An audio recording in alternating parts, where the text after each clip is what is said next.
A black businesswoman walks up to the gate, dressed sharp, calm, and carrying nothing but her boarding pass and a quiet kind of power. But before she can step onto the plane, everything shifts. A gate agent questions her seat, assumes she doesn't belong, tries to bump her to coach, all while letting others pass without a second glance. But what he doesn't know, she owns the airline. And what happens next? Well, it changes more than just one flight. It shakes an entire industry to its core. Stay with me. This is a story you need to hear. Before we dive in, drop a comment below and tell us where you're watching from.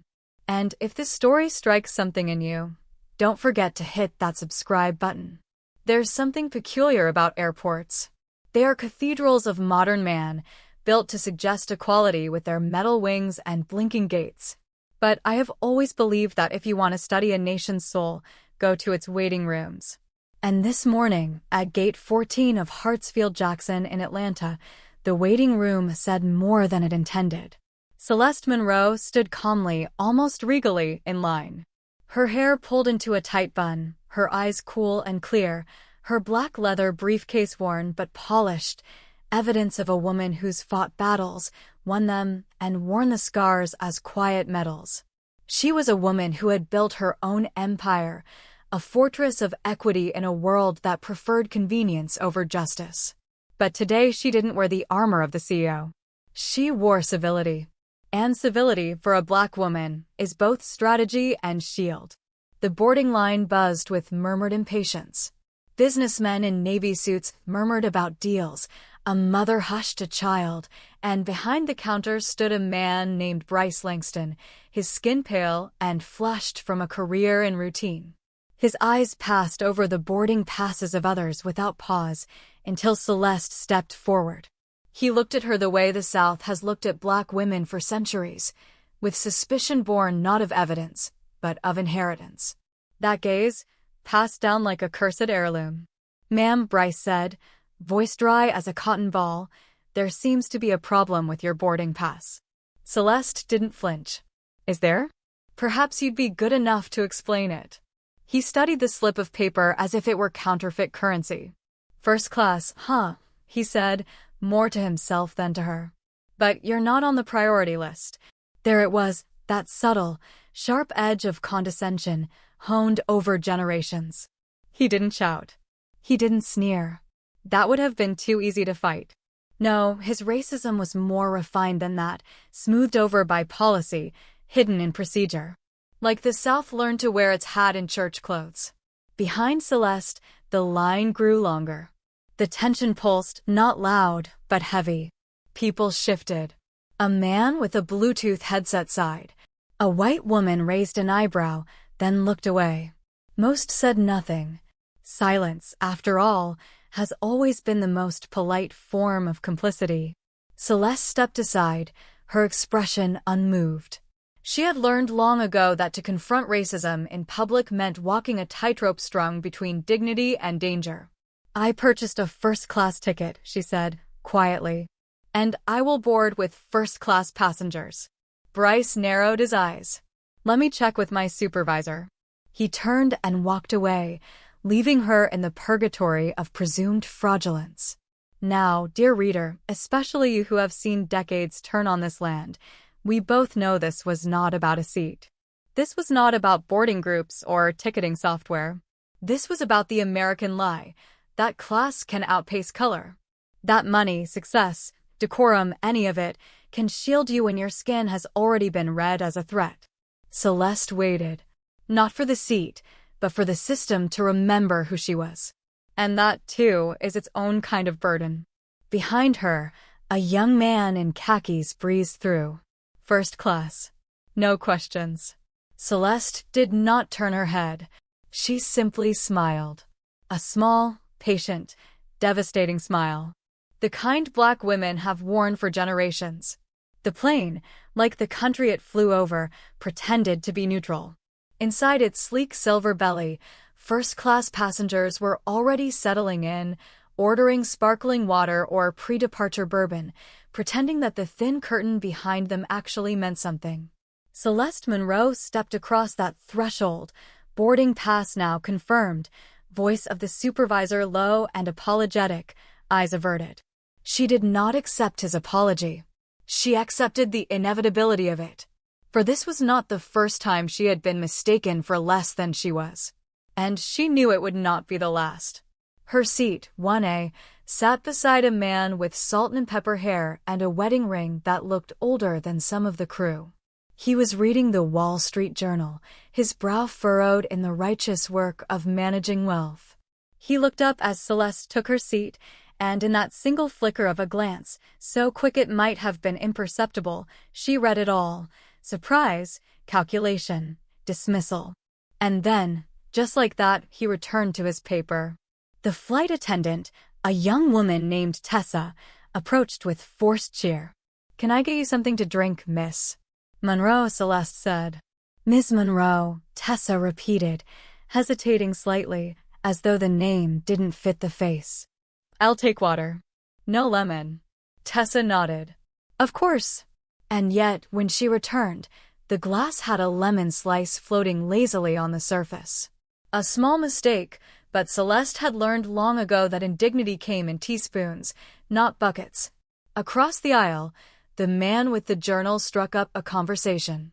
"Business trip?" he asked, friendly, rehearsed. "Of a sort," Celeste replied. He smiled. "I figured you were maybe in marketing. Something creative. You have that style." That word, style, so often used in place of substance when speaking to women who look like her. Celeste said nothing. He continued, unaware of the weight his words carried. "I'm in real estate. Been with the same firm 27 years. We don't see a lot of black women in first class, not in my field anyway." He chuckled, as if to soften it. "You know what I mean." "I do," she said evenly. He thought she was agreeing with him. As the plane took off, the clouds swallowed the city below. A young black mother and coach tried to calm her crying baby, while two men in suits exchanged glances of irritation. In first class, Tessa made her rounds, smiling a little wider at certain passengers, skipping over others. Celeste watched it all. She was collecting data, emotional data, behavioral data, the kind of intelligence that had no columns in a spreadsheet, but told you everything about an institution's soul. And she thought of the phrase people so often used in the boardroom: "We don't have a diversity problem, we hire the best person for the job." What they never said was, the best often looked like them. What they never acknowledged was, the system was built in their image. And what they never saw was, the quiet costs borne by those who didn't fit. A tap on her shoulder broke her thoughts. "Excuse me, ma'am," came a different flight attendant's voice, older, tighter, suspicious. "I need to confirm your ID again. We had a ticketing irregularity." Celeste turned. "Again?" "It's just protocol," the woman said, eyes hard. "A second review." The man with the journal looked up with interest now, like an audience at intermission. Celeste handed over her ID. "Check all you need. I'll be here when you realize I still belong." The woman examined the card, turned it, and squinted. Wait here. Where would I go?" Celeste asked, her voice like silk cut with steel. "Dear reader, this is the thing about America. It doesn't always say, you don't belong. It simply asks you to prove you do. Over and over. And over. And when the proof is given, it asks again. Because belonging, when you are black in this country, is not a right. It's a negotiation. One that never ends. There is a moment in every black American's day, quiet or loud, brief or drawn out, when the veil slips. When civility grows teeth. When the air around you tightens, not by accident, but by design.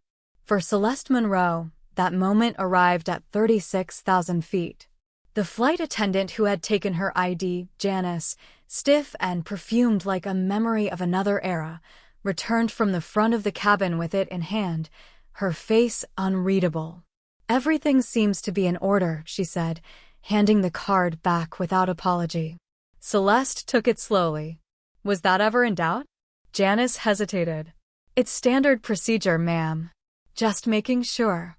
But standard had never applied equally, Not in America, and certainly not in the narrow, manicured aisles of first class. Beside her, the man with the journal leaned in again, half whispering like a conspirator.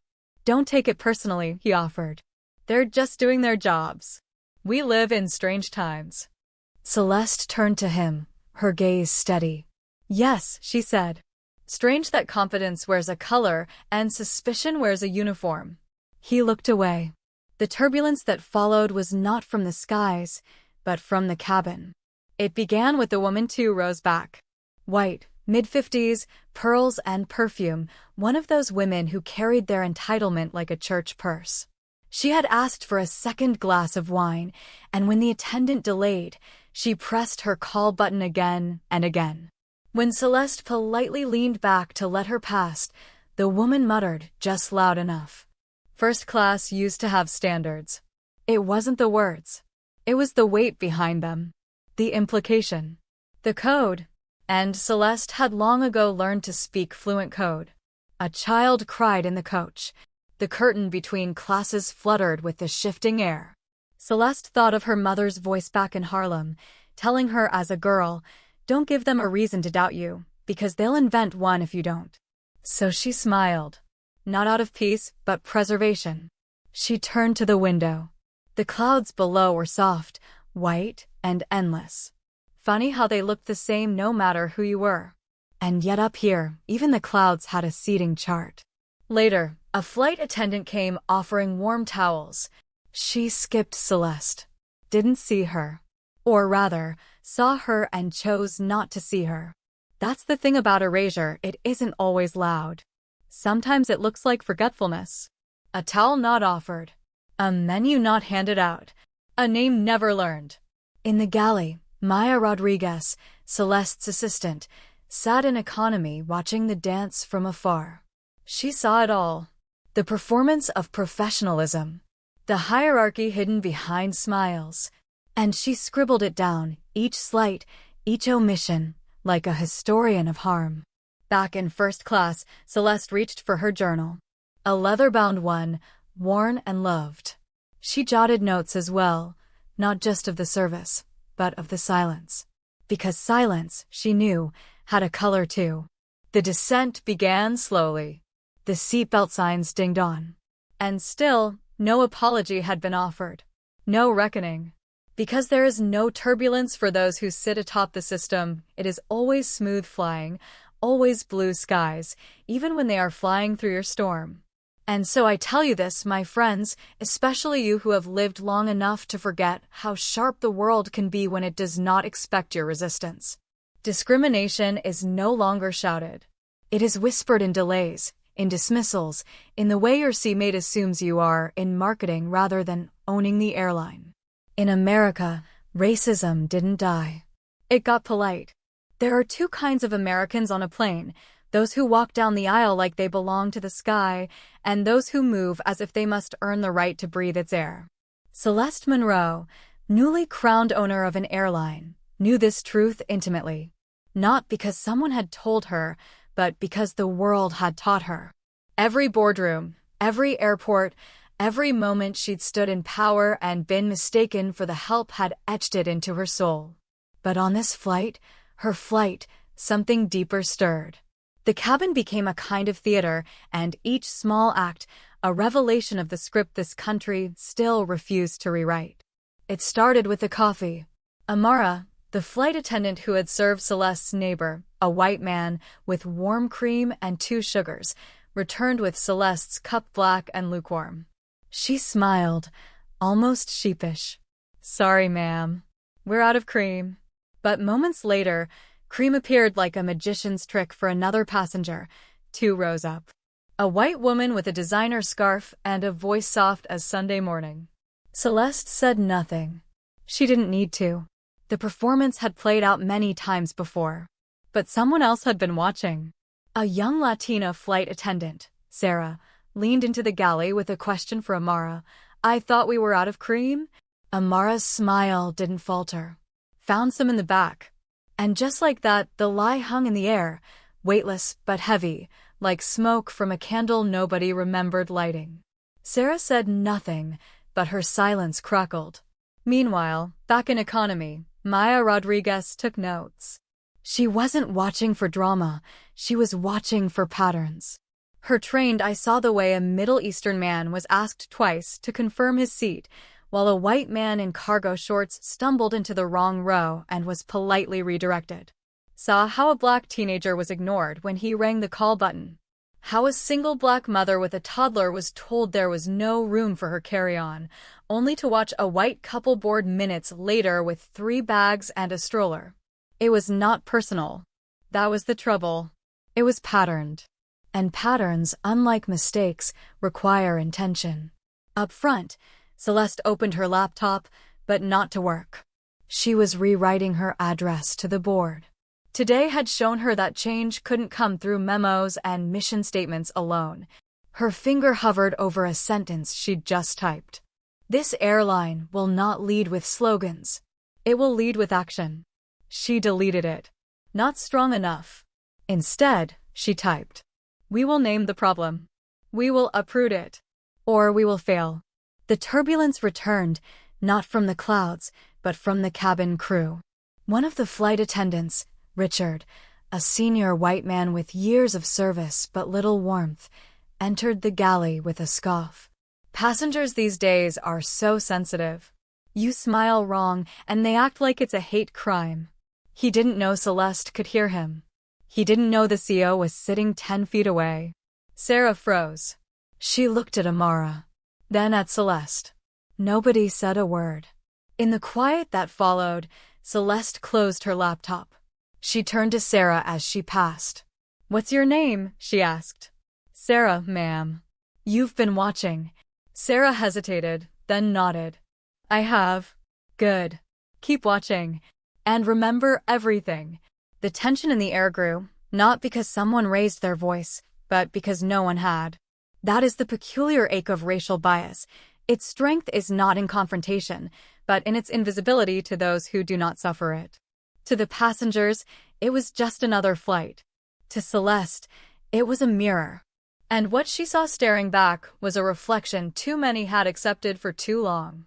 Let me say this plainly to those among us who remember segregation, who remember the bus boycotts and lunch counters.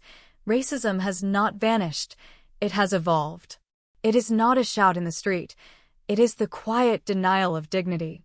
It is the extra glance, the withheld smile, the seat that is always somehow not quite yours, even when your name is on the ticket.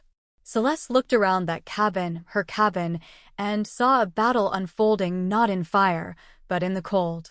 And she was done playing it politely. Let us not be fooled by the silence of institutions. They are always speaking. Not with mouths, but with policies, with personnel, with the subtle arrangement of privilege. And in this chapter, we bear witness not to a single cruel act, but to a symphony of small humiliations that together compose the score of American inequality. Celeste Monroe did not come to the skies to wage a war. But when war came to her, she wore a lanyard, a name badge, and a company smile. The plane descended into a strange quiet, the kind that signals not peace, but pressure. Something had shifted since the moment at the gate, where her existence had been questioned, her credentials scrutinized, her dignity placed on temporary hold. Now, in the thin air between Atlanta and San Francisco, Celeste watched the performance of professionalism unfold, knowing it was all staged to keep her quiet, to undo the discomfort she had caused simply by insisting she belonged. But belonging is not a comfort granted. It is a right reclaimed. In the rear of the plane, a black man in his late 50s, Reverend Harold Simmons, traveling to a clergy summit, pressed the call button. His knees ached from cramped seating, and the cabin was stifling. He asked simply, softly, for a glass of water. It took 12 minutes. 12 minutes. During that time, he watched the same attendant pass his row 3 times, once to bring ice to a man in a polo shirt, once to comfort a crying baby, and once just to chat with the pilot who'd stepped out to stretch. When she finally brought the water, her smile was as brief as the apology she did not give. 2 rows ahead, Maya Rodriguez watched. She had seen too much to call this an oversight. She was documenting again, not out of spite, but survival. You have to record it, she once told Celeste, because if you don't, they'll tell you it didn't happen. That you imagined it. That it was about tone. That you're being difficult. No. The difficulty was the system itself. Back in first class, Celeste was approached by Amara, the only crew member who had spoken to her with warmth. "Ms. Monroe," she said quietly, "I wanted you to know, there's talk among the crew." Richard's upset. He says you're planning to report him. He's calling it a witch hunt. Celeste blinked slowly. "Funny," she said. "When power is threatened, it always calls truth a witch hunt. But we both know the real hunt began long before I boarded this plane." Minutes later, Richard himself appeared at the front of the cabin. He was pale, rehearsed, falsely casual. "I just wanted to say, I didn't mean to offend you. Things happen fast during boarding. Protocol, you know." Celeste turned toward him. "I know what happened," she said. "And I know it wasn't fast. It was precise. It was practiced. And it was personal."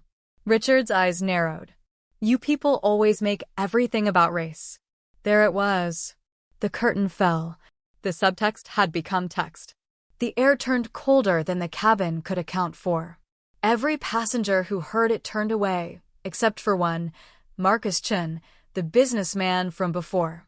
He stood, slowly, deliberately. "Enough," he said. "You don't get to say that to her. Not today. Not ever." His voice was soft, but it landed like thunder. Celeste said nothing. She didn't have to. Later, as the turbulence returned, not from weather, but from consequences, Celeste sat still, staring into the storm outside her window. The sky does not ask for your name before it lifts the plane. The wind does not care about your title or your skin. Only men do. Only systems built by men do. Let me say this to you, my elder listeners, the ones who remember when drinking fountains were segregated, when jobs were posted for whites only, when a black woman was told to stand so a white man might sit. The fountain is now filtered. The sign is gone. But the thirst, the quiet, daily thirst for dignity, is still not quenched. This flight is not over. This reckoning is not complete. But in the rising resistance, in the refusal to bow, Celeste Monroe became something more than a passenger. She became a mirror. And the mirror had begun to crack. It is a peculiar thing to be constantly mistaken for less than who you are. To hold degrees, deeds, and dignity, and still be asked, with narrowed eyes and patronizing smiles, "Are you sure you're in the right place?" This question is never about confusion. It is about power. And Celeste Monroe, seated in the front of the aircraft she legally owned a controlling stake in, had been hearing that question her entire life, asked not always in words, but in posture, in tone, in omission. After the incident with Richard Keller, the cabin had quieted. But silence does not always mean peace. Sometimes silence is what follows a fault line right before the ground begins to shake. Celeste turned to Maya in row 4C, her eyes sharp, her mind racing. "We've seen enough," she said. "Let's test the system." She reached into her travel bag and pulled out her iPad, navigating to the company's internal service feedback tool. It had been designed by a consulting firm, efficient, polished, utterly incapable of detecting bias unless you screamed it into its algorithm. Celeste began filling out the form, documenting everything from the gate interaction to Richard's remark. But instead of sending it through the normal channels, she marked it escalated to executive, a backdoor override she herself had insisted on when purchasing the airline. Now she would see if it worked. 15 minutes later, as the plane hovered over the Mississippi River, a quiet alert pinged in the cockpit. Captain Douglas Harmon, a man of careful speech and quieter opinions, read the message. He turned to his co-pilot. "Looks like there's a VIP on board with a complaint," he said. "Not sure who they are yet." His co-pilot, a younger black pilot named Jamal, narrowed his eyes. "That wouldn't be the lady who was held up at boarding, would it?" Doug said nothing for a moment, then nodded. Yeah, I think it is. Jamal didn't smile, but his silence spoke volumes. Even in the cockpit, supposedly the most meritocratic space in the sky, there were levels of knowing, of seeing, of remembering. Back in first class, Amara approached Celeste with a cautious kindness. "Ms. Monroe," she said, "I received a message from management. They're asking if everything is all right." Celeste met her eyes. "Everything is as expected, Amara. And that's exactly the problem." Meanwhile, Richard Keller, still shaken from being publicly corrected, sat on a jump seat in the galley, fuming. He whispered to a fellow attendant, "They're blowing this out of proportion. You know how it is? These days you can't say anything." The attendant, a woman of color who had endured years of microaggressions from people just like him, simply nodded. She had learned long ago that some fights aren't worth having in the air, but they were worth having on the ground. At Pinnacle's headquarters in San Francisco, Elijah Washington, the newly appointed COO and Celeste's longtime ally, had already seen the alert. He called the director of customer experience. "I want every interaction on that flight flagged and reviewed," Elijah said. "Especially the ones they don't write down in logs. Won't that ruffle feathers?" Elijah didn't blink. "Good. They need ruffling. Now let me pause here, my elder brothers and sisters who remember when seats on buses were battlegrounds, when schools were integrated only under threat of force, and when simply sitting where you belonged could provoke a riot. Today, the battleground is quieter, more polite, more efficient in its exclusion. You won't hear slurs shouted from the tarmac. You'll hear instead, 'We've had a seating mix-up,' or 'That fare code doesn't qualify for a meal upgrade,' or 'Let me double-check your credentials.' But it's the same old game. New uniform. Same shame." As the plane neared the Rockies, turbulence returned, not in the skies, but in the system. Celeste had begun shaking. Department heads began forwarding messages. HR pinged legal. A chain of executives, most of them unfamiliar with the woman whose name now flashed on every monitor, started reading her bio. When they saw majority owner, some of them gasped. Some of them groaned. And all of them realized they were too late to pretend they hadn't seen. Celeste Monroe, in seat 1A, closed her iPad. She didn't need to say anything more. She had sent the message. And the system had no choice but to listen now. Because the woman they'd tried to downgrade had already risen too high to ignore. There is something cruel and theatrical in the way truth reveals itself in America, particularly when it concerns race. It does not burst forth in righteous fury, as we might expect or desire.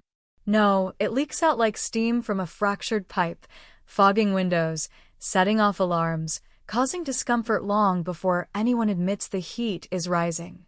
And by then, it's already too late to pretend the system was working. Celeste Monroe arrived at Pinnacle Airways' San Francisco headquarters, flanked by Maya Rodriguez and Elijah Washington. She did not wear armor, but she carried it in her bearing. She did not raise her voice, but the silence she imposed on the building was louder than any shout. The morning had not yet turned 10 o'clock, and already word of her confrontation with the gate agent had circulated through employee chat threads, WhatsApp groups, Slack channels, and hushed whispers between cubicles. Some dismissed it as overblown. Others, those who had been watching, listening, enduring, recognized the pattern immediately. The problem, as ever, was not the incident. It was the echo of every other moment like it. The drip, drip, drip of indignity until the cup spills over. Celeste convened the executive leadership in the main conference room. There was tension in the air, a mixture of curiosity, fear, and the thin veneer of politeness that so often masks contempt. She looked around at the faces before her. Mostly white, mostly male, mostly unaware of how much they'd already been seen. "I won't waste your time," she began, her voice calm but cut with steel. "Because I know your time is expensive, but so is mine. And as of 3 weeks ago, it costs more than all of yours combined." A few nervous chuckles. One man shifted in his seat. Another checked his phone. Celeste didn't flinch. I came here to buy an airline. What I found was a culture in free fall. One that knows how to fly planes, but not how to see the people in them. Elijah stepped forward and placed a thick folder on the table. What you're looking at is internal data, he said. Passenger complaints filtered by race, gender, and cabin class. The disparities are breathtaking. One chart showed that Black passengers received service complaints at 3 times the rate of white passengers, but not from those passengers about them. Another showed which passengers were flagged for additional security verification. A pattern so statistically absurd it could no longer be explained by randomness. Someone tried to interrupt. A VP of operations, clearly rattled. "This is complex," he began. "Our policies are in line with the industry." Celeste raised her hand, and he stopped mid-sentence. "The industry is not the standard. Humanity is." She walked slowly to the window, letting her words settle in the room. "You've built a structure that only serves some of its travelers. That punishes difference with suspicion and success with scrutiny." She turned to face them. "I sat in first class and was told to sit down. I own the company, and I was told I didn't belong. Do you understand what kind of sickness it takes to tell someone you are too Black to be where you've earned the right to be?" The silence was suffocating now. And then he entered. Richard Keller. Summoned by corporate, flown in early, walking into the room like a man marching into his own reckoning. He did not look defiant. He looked, for the first time, unsure. Celeste gestured to the chair beside her. "Please, Mr. Keller. Join us." He sat slowly. Everyone was watching him, but he only looked at her. "Do you know why I brought you here?" He nodded once. "I think so. I brought you here not to fire you," she said, "but to educate this room. Because you, Mr. Keller, are not the problem. You are the product." Let me pause here. My dear elders, those who remember Woolworth counters and segregated waiting rooms, you already know what Celeste was saying. Racism has never been just about evil men doing evil things. It is about ordinary people trained not to see. About policies passed down like family heirlooms. About systems so clean, so neat, that you forget they were designed for exclusion. "I was doing what I was taught," Keller said. "Who gets priority? Who might be a security risk? Who's probably using a fake ticket? And who taught you that?" Celeste asked gently. No one answered. But everyone in that room knew. Outside, employees were gathering in the atrium. Maya was preparing to broadcast the CEO's speech company-wide. But inside, at that long table of power, the real shift had already begun. Because once the mask of professionalism slips and reveals the machinery beneath, the gears oiled by history and silence, there is no pretending it was an isolated error. Celeste looked at her executive team and said, "This company will no longer be guided by what is normal. Because normal has become unacceptable. There is a moment, beloved, when the silence breaks, not with violence, but with clarity. The air stills. The breath slows. And what once passed as invisible becomes undeniable. In America, this moment rarely arrives without resistance. But when it does, it reshapes the bones of institutions and the hearts of those who dare to confront themselves."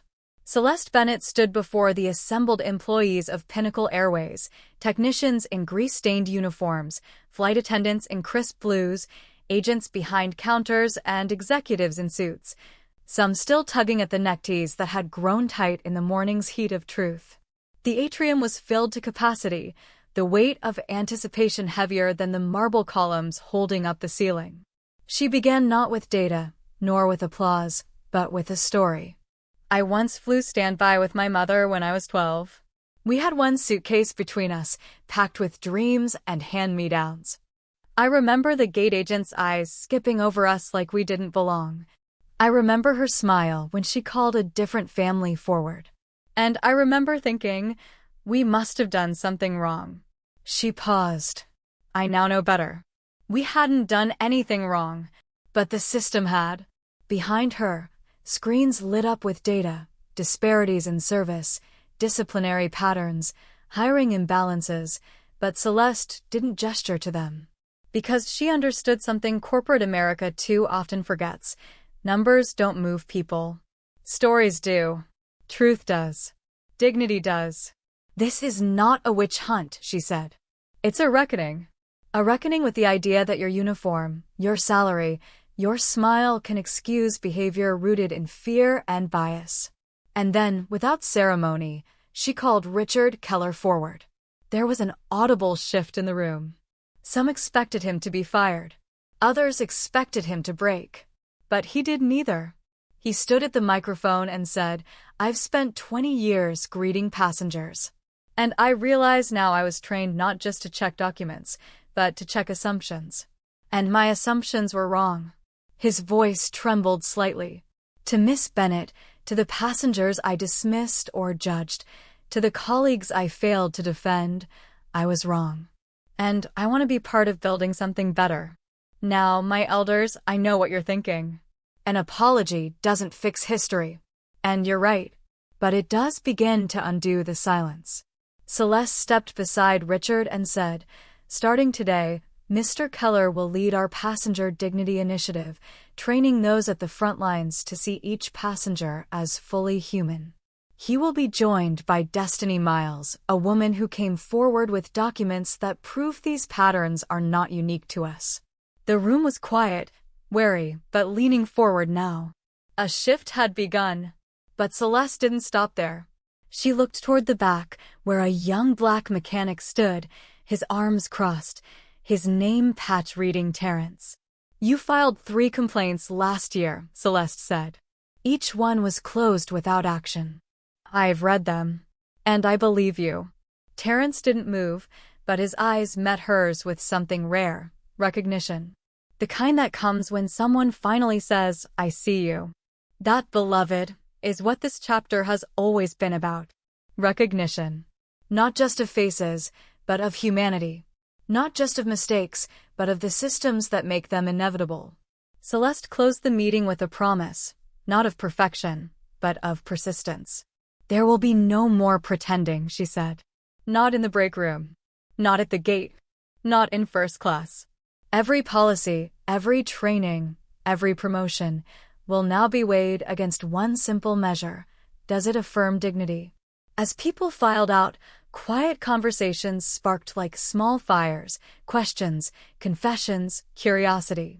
The kind of talk that signals something deeper than change, transformation. Outside, the sun was rising over the city. But inside that building, something even rarer was dawning: accountability.